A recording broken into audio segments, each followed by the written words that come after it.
안녕하세요. 32살 결혼 5년차 주부입니다. 그때 생각만 하면 저도 남편도 아직 치가 떨리는 후유증을 겪고 있네요. 그게 아마 3년 전쯤일 겁니다. 낌새가 이상해 쳐들어갔다. 집에 친정아버지와 시어머니가 제가 사준 저희 엄마 침대에서 한 이불 덮고 자는 걸 봤던 겁니다. 남편과 저는 각각의 부모님과 절연에 현재 등 돌린 상태네요. 이 충격적인 사건을 말씀드리자면 친정아버지와 시아버지 시어머니는 다 같은 고등학교 동창이셨습니다.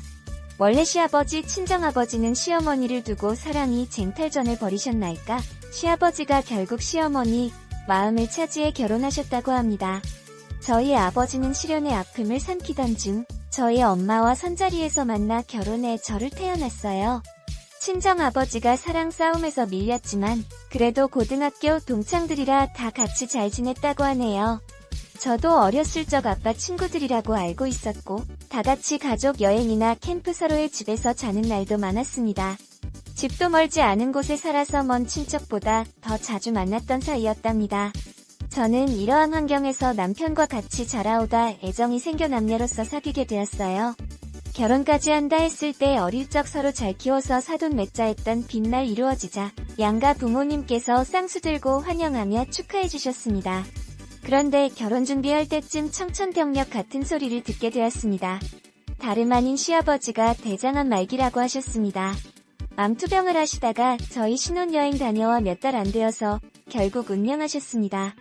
아빠의 가장 친한 절친이었고 저에게도 시아버지이기 전에 저를 딸처럼 예뻐해 주셨던 아빠 친구셨습니다.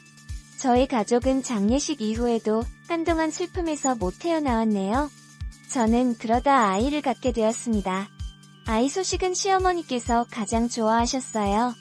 우리 예쁜 손주 품은 며느리 기특하다며 동네방네 자랑하고 다녔습니다. 친정엄마는 남들 다 가진 아기 가졌는데 뭐가 그리 기특하냐고 오히려 말씀하셨지만 시어머니는 그래도 그게 아니라며 제게 고마워하셨네요. 아무래도 남편이나 저 둘 다 외동들이니 더 기쁘셨던 것 같습니다. 그때 저희 아버지가 자그마한 사업을 하시고 계셨는데 마침 격리가 그만뒀다며 시어머니께 한번 회복겠냐며 일자리를 주셔서 시어머니는 저희 아버지랑 같이 일하시게 되셨습니다. 시어머니께서 일하시느라 피곤하셨을 텐데 휴일에는 저희 집에 자주 오시면서 집안일도 도와주시고 반찬도 만들어다 주시며 임신한 저를 친정어머니 이상으로 잘 돌봐주셨습니다. 친정엄마가 질투가 날 지경이라며 시어머니께 딸 뺏긴 것 같다는 장난삼아 투정도 하시곤 했네요. 그러면서 외롭고 적적하실 테니 시어머니께 더 잘해야 된다는 말씀도 하셨고 저 역시 시어머니께 해주실 거 이상으로 부탁드리고 싶었습니다. 달이 채워져 아이가 태어났고 양가 어른들은 첫 손주 소식에 너무나 기뻐하셨습니다. 특히 시어머니가 많이 우셨어요.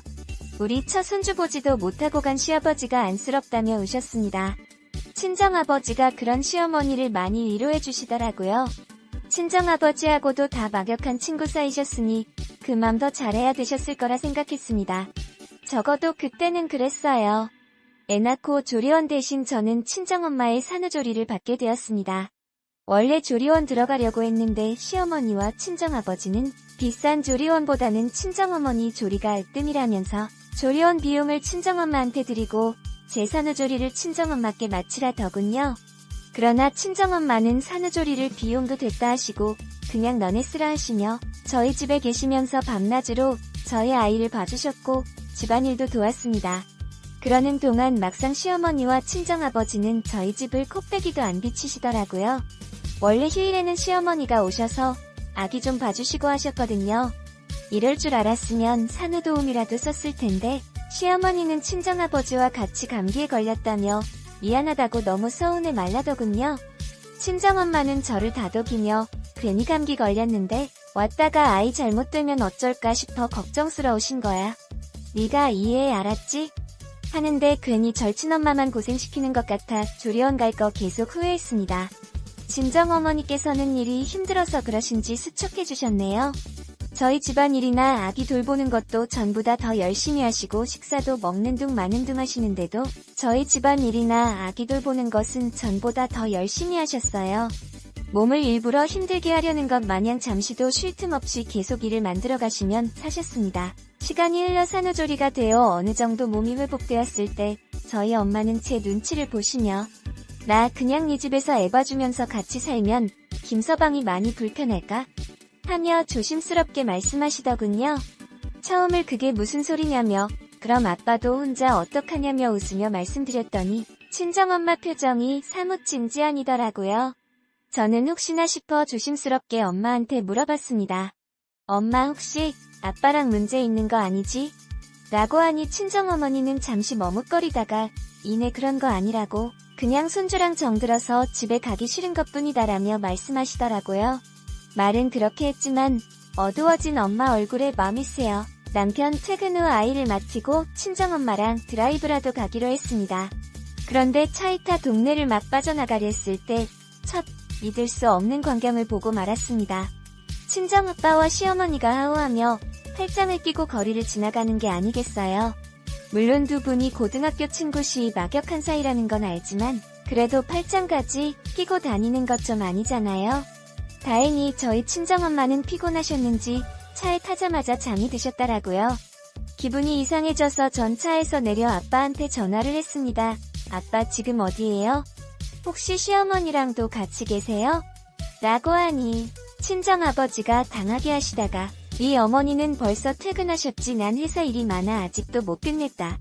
이번 주엔 니네 괜찮으면 한번 들리마 하시는데 능숙하게 거짓말을 하시는 모습에 아 이거 뭐지 싶었네요.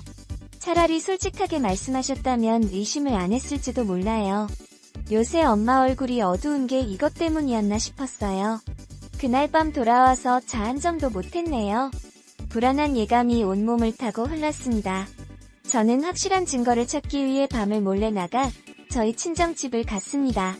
도어락 비번도 바꾸는 통에 벨을 누르고 들어갔네요. 그때가 새벽 2시 정도 됐을 거예요. 벨소리를 못 들었는지 한참 있다 문을 열어준 친정아버지 놀래서 이 새벽에 웬일이냐 하시더라고요. 저는 아빠를 밀치고 집안을 한번 둘러보았습니다. 이 방 저 방 문을 열며 찾았는데 혹시나 했던 시어머니는 안 보이시더라고요. 허나 전 긴장을 풀지 않고 친정아버지를 노려보면 말했습니다. 왜 갑자기 도어락 비번을 바꾸셨어요? 엄마가 갑자기 집에 오면 어떡할 뻔했어요?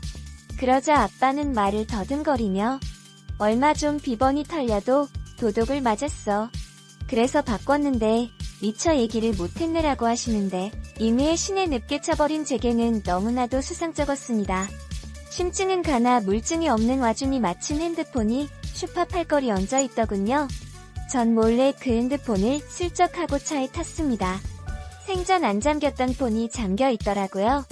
어설프게 손자국이 패턴을 가리키고 있어 형광등이 비추어 그대로 몇 번 만에 풀었습니다. 전 핸드폰 속을 살피다 경악을 금치 못했네요.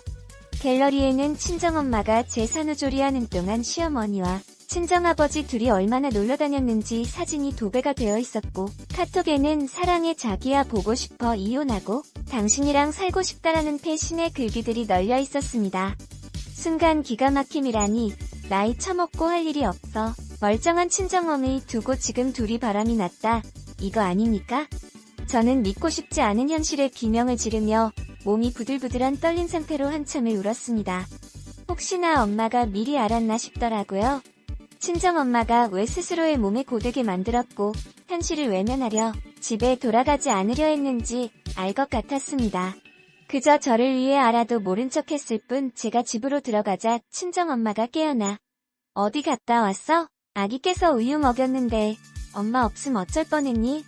우리 딸 애만 낳았지 아직 철이 없어서 엄마 없으면 안 된다니까 하는데 저는 울분을 삼키고 친정엄마를 꼭 껴안아 엄마 혹시 다 알고 있었냐고 말하니 처음엔 무슨 말이냐며 잡아댔다가 엄마는 그간 참았던 눈물을 쏟으며 어떻게 알게 됐냐며 저들 부끄러워 알기 싫었는데 못 볼 걸 보여 미안하다고 하셨습니다. 전 믿기 힘든 현실에 자는 남편을 깨워 핸드폰을 증거삼아 한바탕 생채를 했습니다. 시어머니가 미우니 남편도 곱게 안 보이더군요. 잠결에 일어난 남편도 핸드폰을 보자마자 대체 이게 뭐냐며 당장 자기 엄마한테 직접 가보겠다고 있습니다. 저는 엄마와 함께 아이를 아는 남편이랑 시어머니 댁을 갔지만 시어머니는 안 계시더라고요. 설마 저는 혹시나 싶어 다시 친정집으로 가지 했습니다. 친정아버지한테 얻어낼 비번으로 누르자 문이 열리더군요. 남편이 먼저 치고 들어가 불을 다 켜고 안방으로 쳐들어갔습니다. 그런데 맙소사, 침대에서 친정아빠랑 속옷 차림의 시어머니가 한 입을 덮고 서로 아는 채 처자고 계셨네요. 그 침대는 얼마 전 저희 엄마 생신 때 제가 바꿔드린 거였습니다. 아까 제가 갔을 땐 없었는데 쥐새끼처럼 장롱이든 어디든 눈에 안 띄는 곳에 숨어 있었나 봅니다. 느낌이 쎄할 때부터 알아봤어야 했는데 저희가 다시 올 줄은 미처 몰랐던 거죠. 엄마는 이 말도 안 되는 광경에 주저앉아 오셨고 남편은 이마에 핏대를 세우며 분노의 소리를 질렀습니다. 엄마 미쳤냐? 장인어른이랑 이게 무슨 짓거리야? 어떻게 장모님도 계신데 장인어른이랑 불륜을 저지르고 있어? 그러자 시어머니 자식들 앞에서 부끄러운 줄은 아셨는지 무릎 꿇고 미안하다고 진심으로 이 장인어른 사랑한다고 우리 이대로 사랑하면서 남은 여생 보내고 싶다고 하는데 저는 시어머님께 울면서 악을 썼네요. 그럼 우리 엄마는 아빠 옆에 멀쩡하게 있는 우리 엄마 어떡하라고요? 이혼이라도 시키려고요? 하니 시어머니 걱정하지 마. 나 사돈이랑 이혼하라고도 안 할게. 그냥 너희 아버지 여자 이걸로 만족해. 아버지란 인간도 말 이어받으며 그래 나도 너희 엄마한테 내쫓고 너희 시어머니 부인으로 들일 정도로 뻔뻔하지 않아. 그냥 좀 더 가까워진 친구라고 생각해주면 안 될까? 너희들 이해해주면 우리 다 행복할 수 있어 하고 뚫린 입이라고 짓거려대는데 미쳐 돌아가버리기 일보 직전이더라고요. 그래서 저희 엄마가 아빠의 뺨을 때리며 피눈물이 쏟으시네요. 잠자리까지 하는 친구도 있대냐? 어떻게 애들 앞에서 이런 망신을 당했는데도 그런 뻔뻔한 소리를 해. 자식들한테라도 들키지 말던지. 친구랑 남편 암으로 잡아먹더니 나까지 피말려서 저 세상 보내려고 했냐 이 짐승 같은 것들아. 친정아버지와 시어머니는 저희 엄마의 원망을 들으며 죄인이냥 아무 말도 못하더군요. 저는 남편한테 아이를 뺏어 안고 엄마와 함께 그 징그럽고 불결한 곳을 빠져나왔습니다. 저희 집으로 돌아오고 나서도 엄마의 서러운 울음은 쉽게 그칠 줄 몰랐습니다. 날이 밝을 때쯤 남편이 말라 비틀어진 물골로 돌아오더군요. 시어머니와 장인어른은 기왕지사 일이 이렇게 된 거 이제 숨기지 않고 사랑을 하겠다고 했다네요. 자식들이 우리네 인생 대신 살아줄 것도 아니고 어차피 이어서 돌이킬 수 없다며 짓거려댔다는데 남편 역시 온갖 정남이가 다 떨어져 시어머니랑 절연하겠다고 하더라고요. 저희 엄마는 둘이 행복하고 깨소금 지지고 볶고 살라며 이혼해주겠다 했습니다.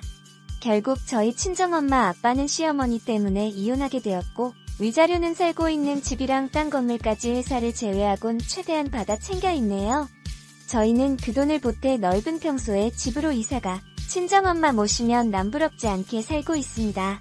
쉽게 떨칠 상처 아니지만 그래도 시간이 지나니 아물긴 하더라고요.